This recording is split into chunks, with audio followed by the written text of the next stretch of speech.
Shalom. Ya, mari sama-sama kita langsung lihat kebenaran firman Tuhan. 1 Tesalonika pasal 5. 1 Tesalonika pasal 5 ayat yang ke-16 sampai ayat yang ke-22. 1 Tesalonika pasal 5 ayat yang ke-16 sampai ayat yang ke-22. 1 Tesalonika pasal 5 ayat 16 sampai ayat 22. Paulus sebelum menutup surat Tesalonika kepada jemaat Tesalonika yang pertama, sebab dia akan mengirimkan yang kedua, dia menutup surat Tesalonika yang pertama dengan beberapa rangkaian nasihat. Dan ini nasihat-nasihat yang keras, nasihat yang tegas, dan saya percaya adalah nasihat yang bermanfaat untuk kehidupan rohani, bukan hanya bagi jemaat Tuhan pada waktu itu, tetapi bagi kita hari ini. Nah, mari kita lihat mulai dari ayat 16, kita sering baca. Ayat 16 berkata, bersukacitalah senantiasa. Ayat 17, tetaplah berdoa. Ayat 18, mengucap syukurlah dalam segala hal, sebab itulah yang dikehendaki Allah di dalam Kristus Yesus bagi kamu. Ayat 19, janganlah padamkan roh. 20, janganlah anggap rendah nubuat-nubuat. 21, ujilah segala sesuatu, peganglah yang baik. 22, jauhkanlah dirimu dari segala jenis kejahatan.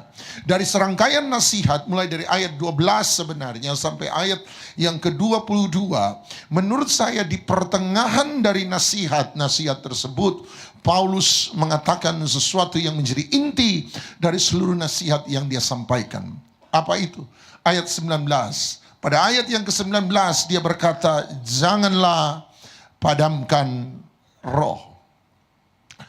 Anda lihat berarti Paulus secara sederhana memaklumi bahwa roh, kehadiran Roh Kudus dalam hidup seseorang seperti sebuah nyala api. Itu sebabnya dia berkata, janganlah padamkan roh.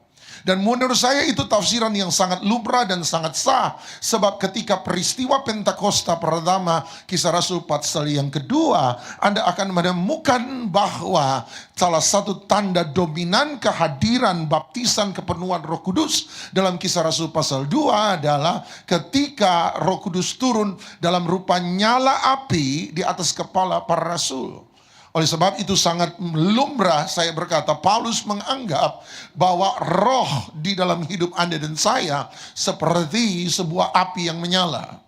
Nah, kalau begitu pertanyaan saya berikutnya adalah bagaimana seseorang bisa memadamkan roh, Roh Kudus, kehidupan roh, penyertaan roh dalam kehidupan kita orang percaya.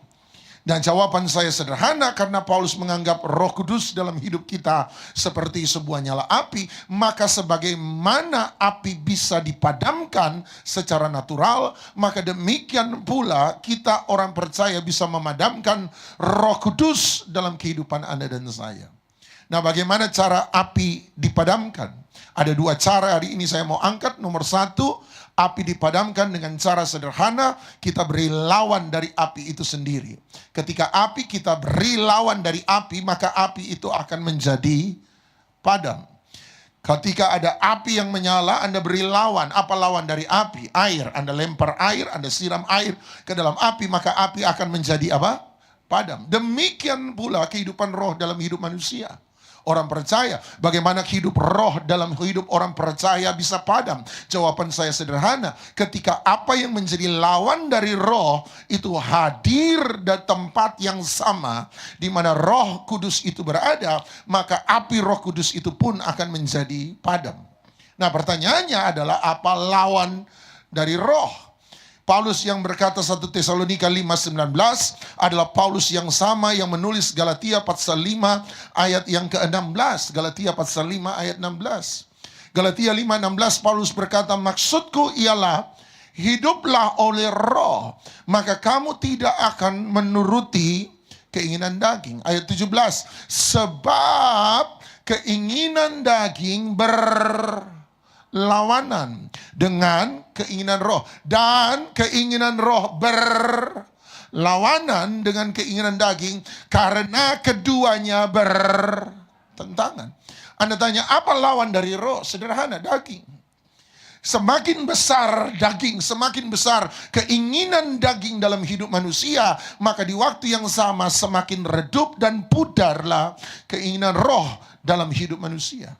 Sebaliknya, semakin besar keinginan roh, hidup dalam roh, kita ketaatan, kita menuruti apa yang menjadi keinginan dan kehendak roh dalam hidup kita, maka semakin pudarlah, semakin padamlah keinginan daging dalam hidup seseorang. Anda lihat sederhana, ketika daging bertambah-tambah, roh akan berkurang-kurang. Ketika roh bertambah-tambah, daging akan menjadi berkurang. Sesederhana itu. Berarti manusia bisa memadamkan Roh Kudus dalam hidup seseorang dengan cara menghadirkan daging dalam kehidupannya dia. Nah, hari ini saya percaya orang Kristen banyak punya yang namanya mentalitas korban. Mentalitas korban, victim mentality. Apa itu mentalitas korban? Mentalitas korban adalah mentalitas cara berpikir di mana seseorang dengan mudah menyalahkan orang lain atau keadaan untuk keputusan dan kesalahan yang dia perbuat.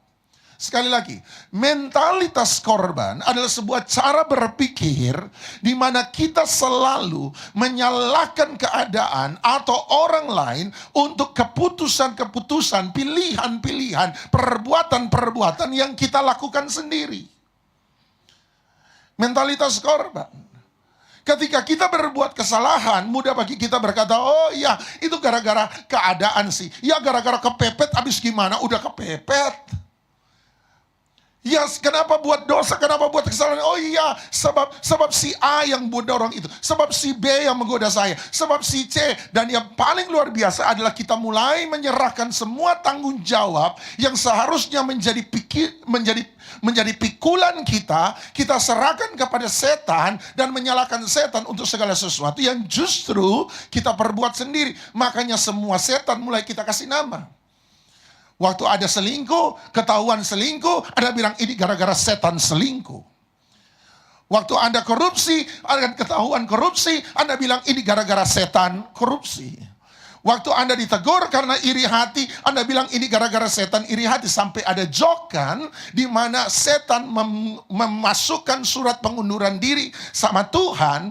Sebab setan merasa tidak pernah berbuat, tetapi selalu dituduh manusia itu perbuatan setan. Setan sampai stres dan depresi gara-gara kita orang percaya selalu punya yang namanya mentalitas korban. Kalau kita mau jujur, saya tidak berkata bahwa semua, tetapi sebagian besar persoalan dalam hidup manusia seringkali adalah hasil dari tindakan kita sendiri. Saya tanya, apakah setan, iblis pernah paksa pegang tangan Hawa supaya Hawa memetik buah terlarang yang diperintahkan Tuhan untuk tidak dimakan? Enggak kan? Apakah setan yang mengambil buah terlarang kemudian paksa buka mulut Hawa dan memasukkan buah terlarang ke dalam mulut Hawa? Enggak kan? Yang dilakukan oleh setan sesederhana ini, dia hanya menggoda Hawa. Tetapi sebenarnya yang mengambil keputusan untuk mengambil buah terlarang bukan setan. Dia hanya menggoda, iya. Dia punya faktor di situ, iya. Tetapi keputusan, tangan yang mengambil bukan tangan setan. Tangan yang mengambil ada tangan Hawa. Mulut yang memakan bukan mulut setan. Mulut yang memakan adalah mulut Hawa. Yang setuju katakan amin. Makanya Kejadian pasal 4, Tuhan berkata kepada Kain, saya selalu ingatkan, jangan pisahkan Kejadian 1 dengan Kejadian 2, dan jangan pisahkan Kejadian 3 dengan Kejadian 4. Makanya dalam Kejadian 4 Tuhan membuka rahasia sesungguhnya, dan Tuhan berkata kepada Kain, ketika Kain hendak membunuh Habel, Tuhan berkata, Kain, apakah mukamu tidak akan berseri-seri kalau engkau berbuat yang baik? Kalau engkau lakukan yang baik, bukankah persembahanmu pun akan kuterima? Kemudian Tuhan berkata begini, Kain, lihatlah dosa iblis telah ada di depan pintu hatimu, mengintip depan pintu hatimu, sangat menggoda engkau. Tetapi engkau harus berkuasa atasnya. Anda lihat Tuhan berkata kepada Kain, setan hanya bisa menggoda. Setan itu cuma, mohon maaf, ini istilah saja, seperti tukang sate, cuma ngipasin. Apinya sudah ada di dalam, baranya sudah ada di dalam. Itu tidak benar-benar mati. Dia tahu itu ada, makanya dia cuma kipasin. Tanya sama sebelah, lagi dikipasin setan enggak? Dia cuma kipas, apinya memang sudah ada di dalam. Makanya Tuhan berkata, dia mengintip di depan pintu hatimu, sangat menggoda engkau, tetapi engkau harus berkuasa atasnya. Catat baik-baik, setan selama dia ada di luar, dia tidak pernah punya kuasa dalam hidup kita. Setan hanya punya kuasa ketika dia ada di dalam kita. Selama dia di luar, dia hanya bisa menggoda. Selama dia di luar, dia hanya bisa menggoda. Dia tidak pernah punya kuasa dalam hidup Anda dan saya. Dia punya kuasa dalam hidup kita ketika kita izinkan dia masuk dalam hidup Anda dan saya. Hati-hati. Dia itu cuma kipas. Ada banyak kesalahan sebenarnya bukan ada hasil dari ya saya percaya. Ada masalah yang muncul karena perbuatan iblis secara nyata. Misalnya pembunuhan bayi-bayi di zaman daripada Yesus Kristus. Itu benar-benar. Tetapi tetap ada peran manusia di dalamnya. Jangan hidup dengan mentalitas korban. Sebentar-sebentar salahkan A. Sebentar-sebentar salahkan B. Sebentar-sebentar salahkan keadaan. Sebentar-sebentar salahkan setan. Selama Anda selalu melempar tanggung jawab, Anda tidak akan pernah belajar untuk memikul tanggung jawab. Dan kalau kita tidak pernah belajar untuk memikul tanggung jawab terhadap perbuatan, keputusan kita sendiri, kita tidak akan pernah dewasa dalam hidup ini. Makanya saya bilang yang lalu sama Anda kan. Kalau Anda punya masalah, dalam nama Tuhan Yesus sebagai hamba Tuhan saya berkata, jangan keluar dari gereja. Orang yang tiap kali punya masalah di gereja kemudian pindah gereja, dia tidak akan pernah dewasa. Sebab ketika Anda punya masalah, saya katakan pasang muka badak. Nanti Anda bilang, nanti semua orang lihat saya, semua orang tahu persoalan saya. Anda terlalu pikirannya terlalu panjang. Seandainya orang tahu, so what? Seandainya orang tahu, pikul kesalahan Anda. Setiap dosa punya konsekuensi. Setiap dosa punya akibat, pikul.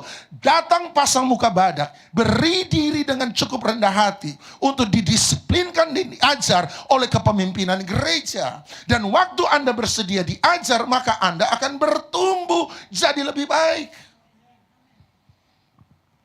Pemimpin gereja ada untuk mendewasakan. Pemimpin gereja ada bukan sebagai penyelenggara ibadah.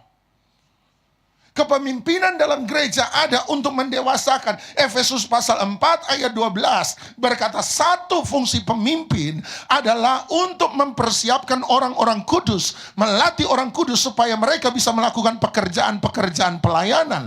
Kemudian ayat 13 dia berkata supaya mereka mencapai kesempurnaan penuh. Kedewasaan tentang anak Allah. Fungsi kepemimpinan gereja mendewasakan. Amin. Bilang sama sebelah, kalau punya masalah jangan lari dari gereja. Jangan pernah. Selama gereja mengajar kebenaran, selama gereja menerapkan disiplin yang benar, selama gereja hidup dalam membawa Anda pada arah yang tepat, menemukan Anda destiny di dalam Tuhan, stay in the church. Kalau enggak, Anda sebentar Anda lempar tanggung jawab, lempar tanggung jawab, lempar tanggung jawab, lempar tanggung jawab, lempar tanggung jawab. Setan cuma ngompori. Jangan-jangan ada banyak persoalan muncul, jangan-jangan ada banyak masalah muncul bukan karena hal-hal yang lain, tetapi karena keserakahan kita. Ada banyak yang muncul, jangan-jangan bukan karena hal-hal yang lain, tetapi karena kesombongan kita, kedagingan kita, iri hati kita, karena kesalahan-kesalahan yang kita buat. Belajar untuk introspeksi diri sendiri. Belajar untuk melihat salah satu dosa di dalam gereja yang paling besar menurut saya adalah iri hati. iri hati. Betul, Kejadian pasal 3 dosa pertama masuk karena kesombongan manusia. Tetapi pembunuhan pertama terjadi buah dari dosa pertama yang muncul. Kejadian pasal 4 iri hati, pembunuhan pertama terjadi. Kenapa Kain kemudian membunuh Habel? Iri hati.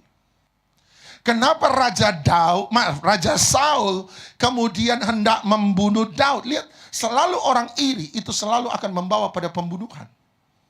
Kenapa Raja Saul hendak membunuh Daud? Iri hati. Dan buat saya ini hal yang bodoh. Sebab iri hati menghilangkan akal sehat.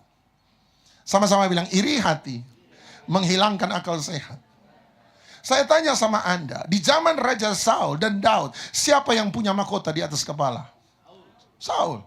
Siapa yang duduk di atas tahta emas Israel? Saul. Siapa yang pegang tongkat kekuasaan? Saul. Siapa yang punya otoritas memerintah tentara-tentara Israel? Saul. Siapa yang punya otoritas mengadakan semua perubahan kekuasaan di bangsa Israel? Saul. Anehnya mahkota emas ada di atas kepala Saul, tongkat kerajaan ada di tangannya, tahta dia duduki, dia yang punya otoritas. Kok bisa iri sama anak gembala nama Daud?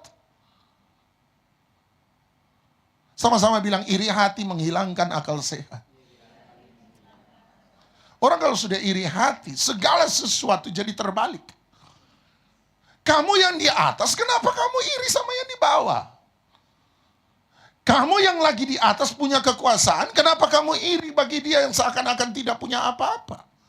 Kamu yang kaya, kenapa kamu iri sama dia yang miskin?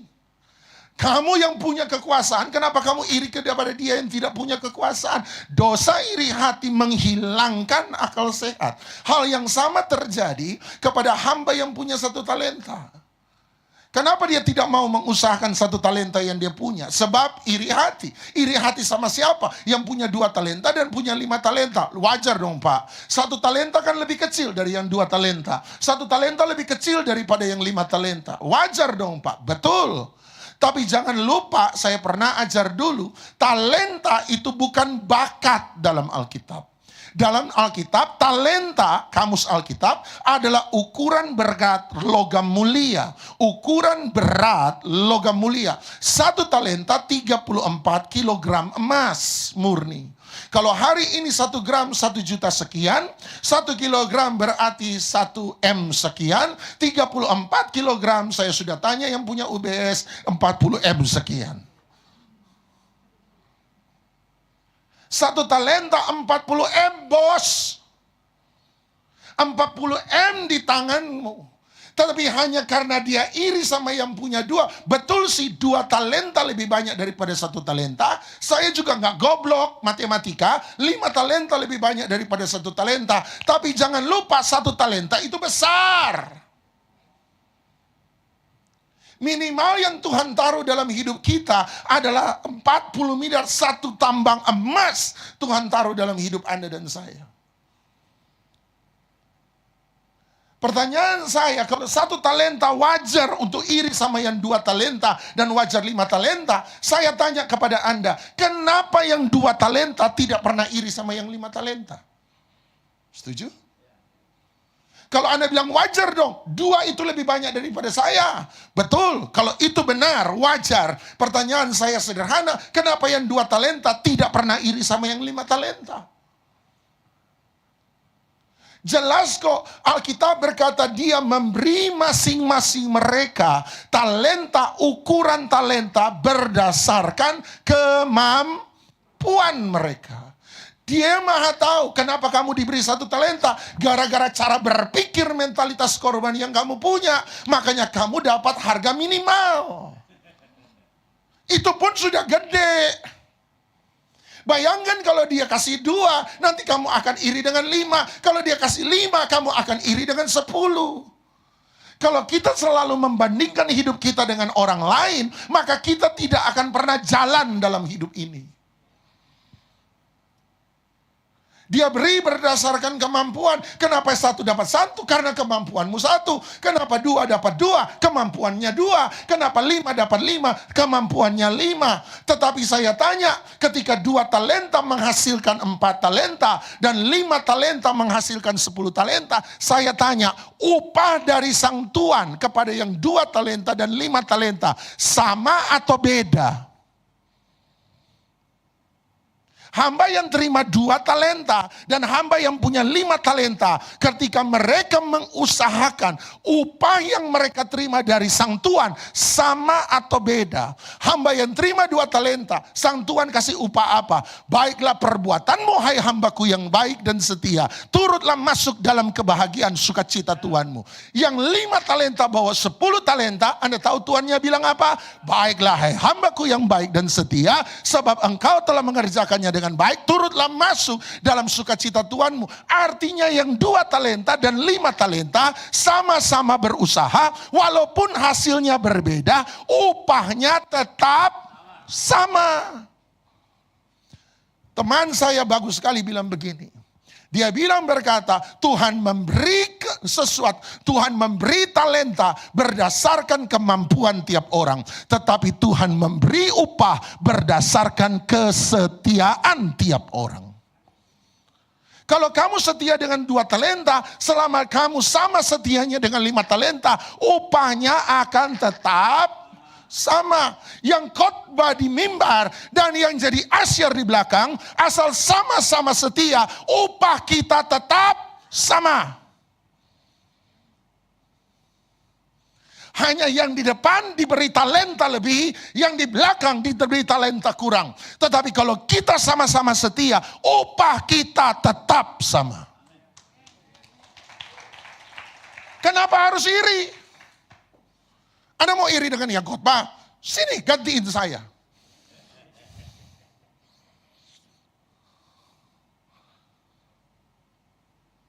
Sudah. Saya mau iri pendeta dengan pengusaha. Kok duitnya banyak, duit saya nggak banyak-banyak, habis-habis terus. Gak bisa dong. Mau jadi pengusaha belum tentu juga berhasil. Setuju?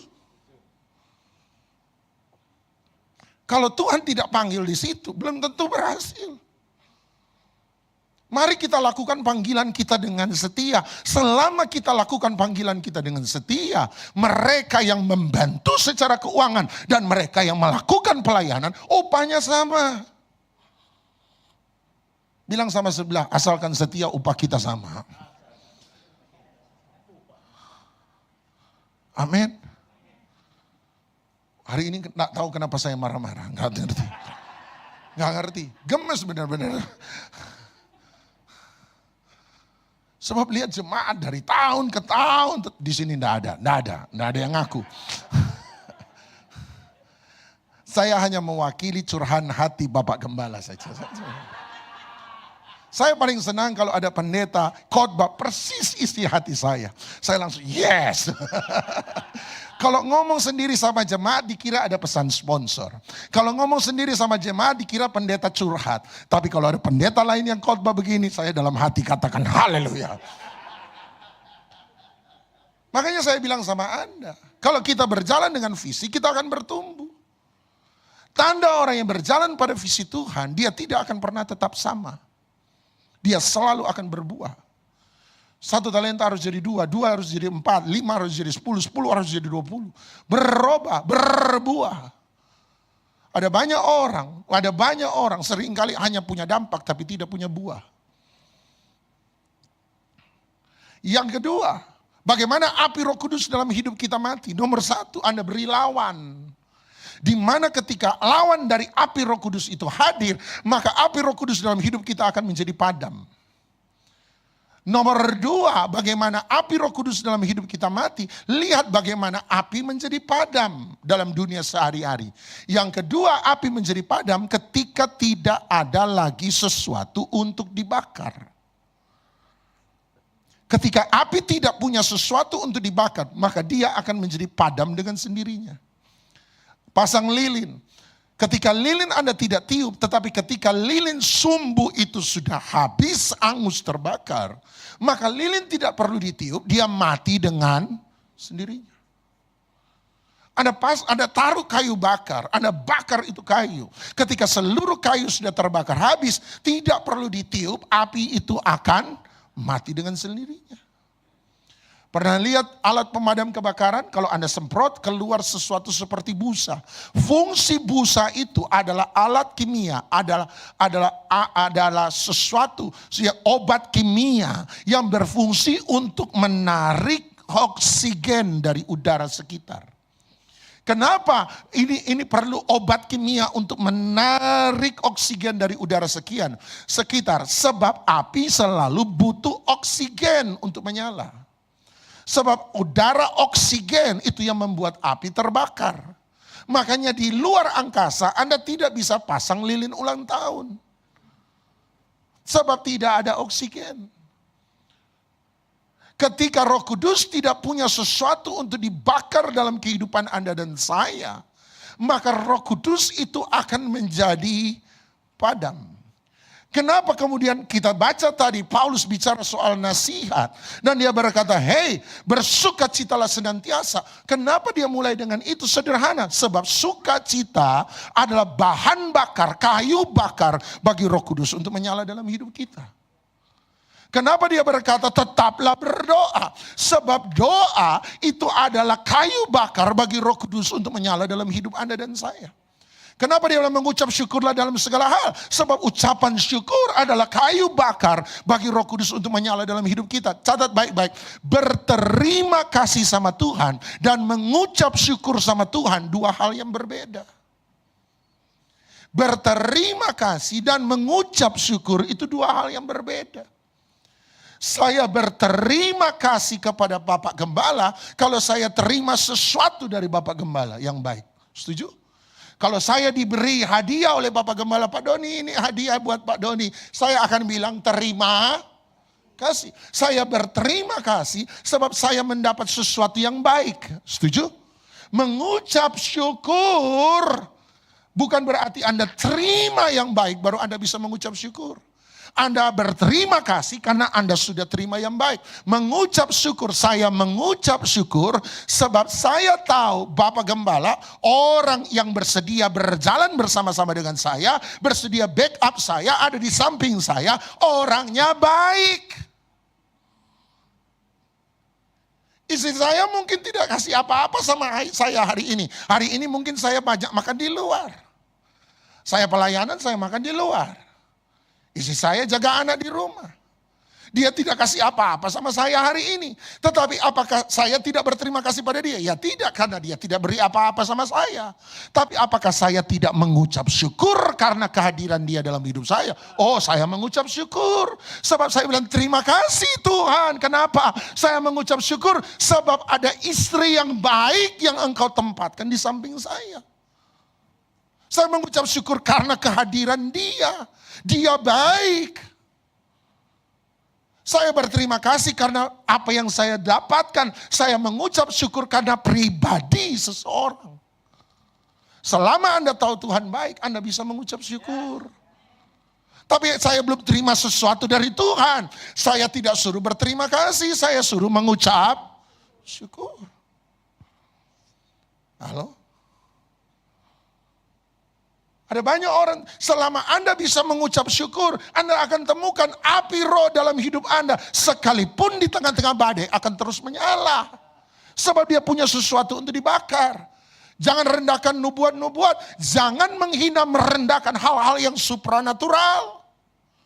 Dia bilang peganglah yang baik. Ketika Anda pemegang yang baik daripada Tuhan, Anda pegang kebenaran, Anda pegang kesetiaan Tuhan. Itu menyala dalam hati Anda. Buat yang baik, berbuat baik itu membuat api Roh Kudus tetap menyala. Ketika kita kehilangan tadi semua yang Paulus nasihatkan, kita kehilangan sesuatu yang bisa dipakai roh dalam hidup Anda dan saya untuk tetap menyala. Imamat pasal 10 ayat 1.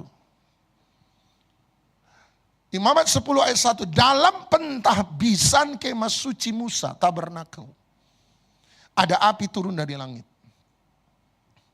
Dan setelah peristiwa api turun dari langit, dua anak Harun, Nadab dan Abihu, bagian dari keimaman hari itu, duanya mati.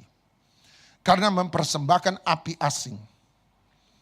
Menariknya, ketika hari Pentakosta, Kisah Rasul pasal 2, ada api turun dari surga. Dan setelah peristiwa itu, ada dua orang bagian dari gereja mula-mula yang mati. Siapa? Ananias dan Safira. Saya percaya Kisah Rasul 2 itu adalah penggenapan terhadap imamat pasal 9 dan 10. Di mana Tuhan bukan mentabiskan bait suci yang kelihatan, tetapi Tuhan mentabiskan gerejanya hari itu.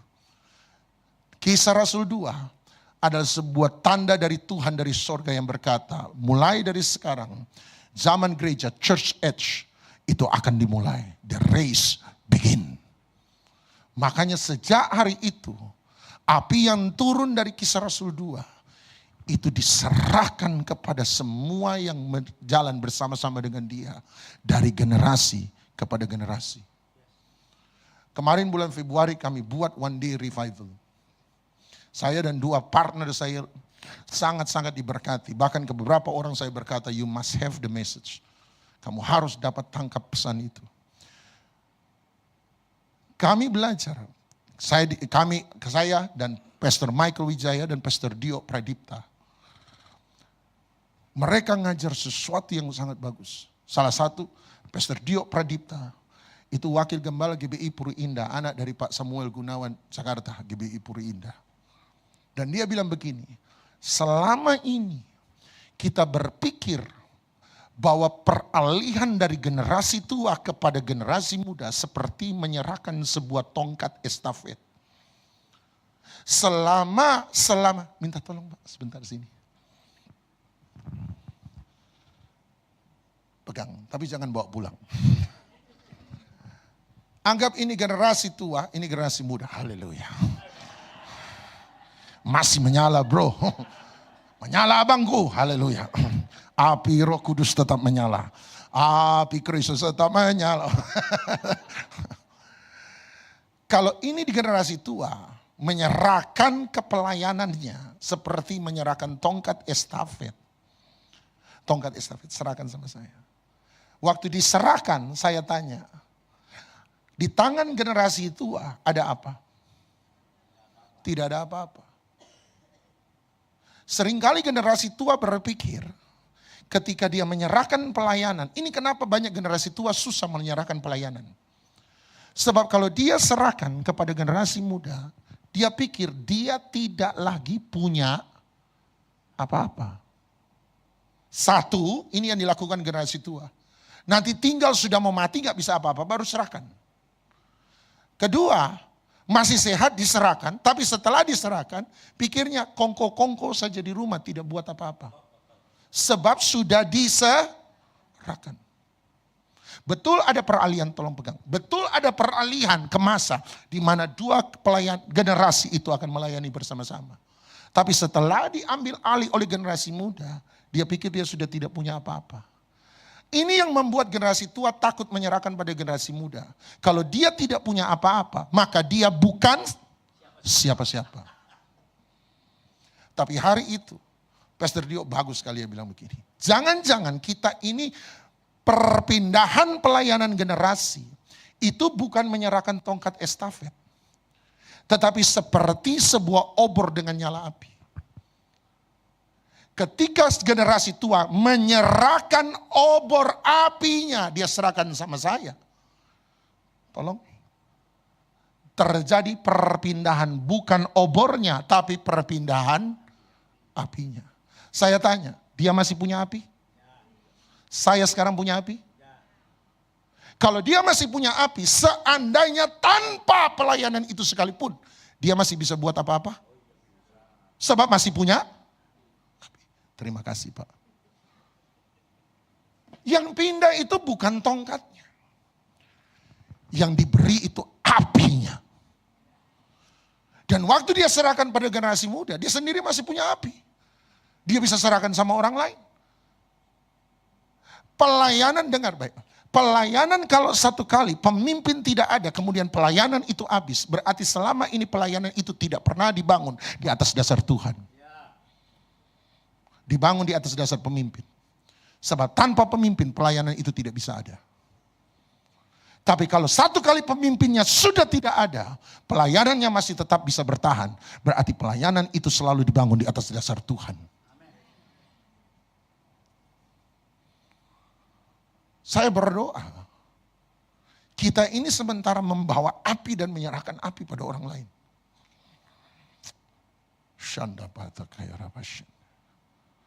Imamat 10, ketika api itu turun di bait suci, kemah suci Musa, Nadab dan Abihu kata Alkitab mempersembahkan pada Tuhan api asing.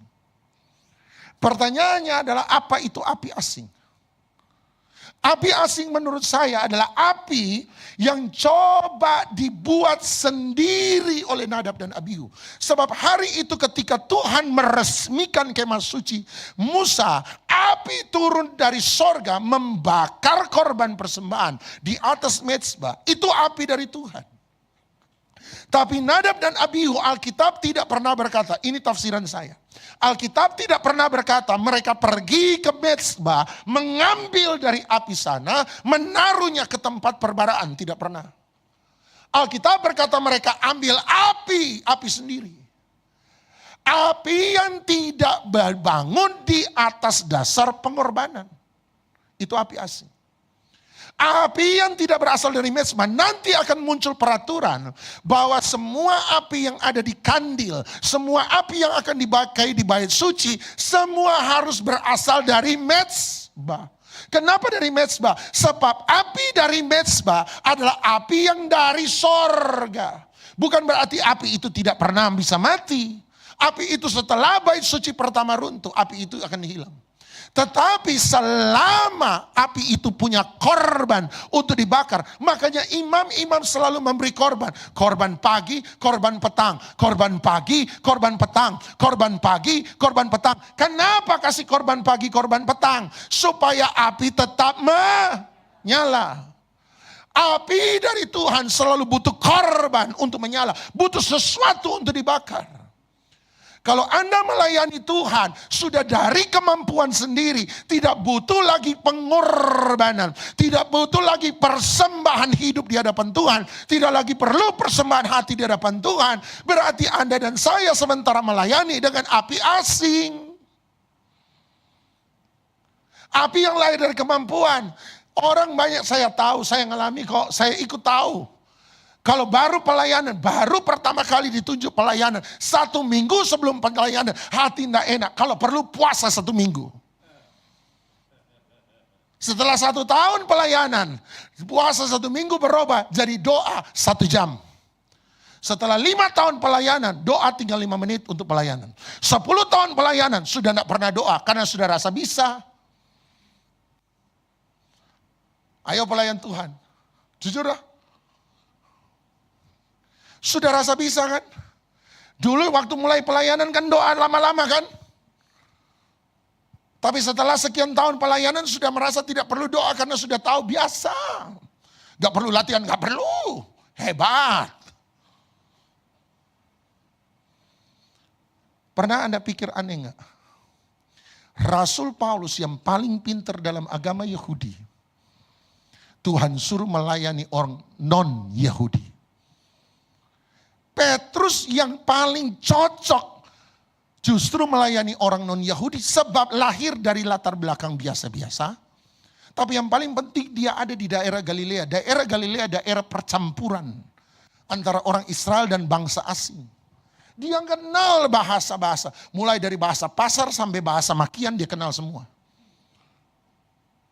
Dia biasa tahu bahasa orang bangsa ini, bangsa itu. Sebab daerah Galilea adalah daerah percampuran antara Israel dengan bangsa lain.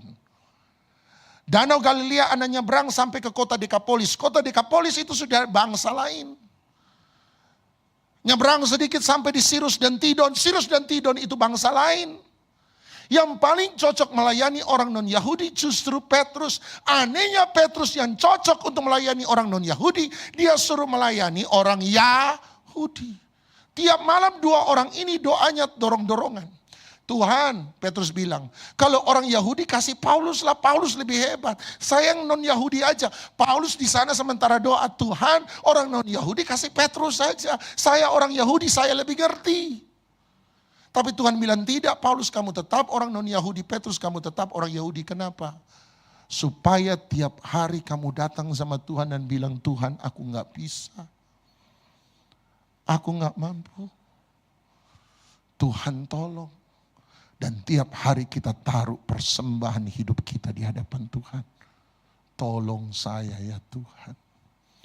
Selama ada mezbah, ada korban, api itu akan selalu turun dalam hidup kita. Hari ini, masihkah api itu menyala?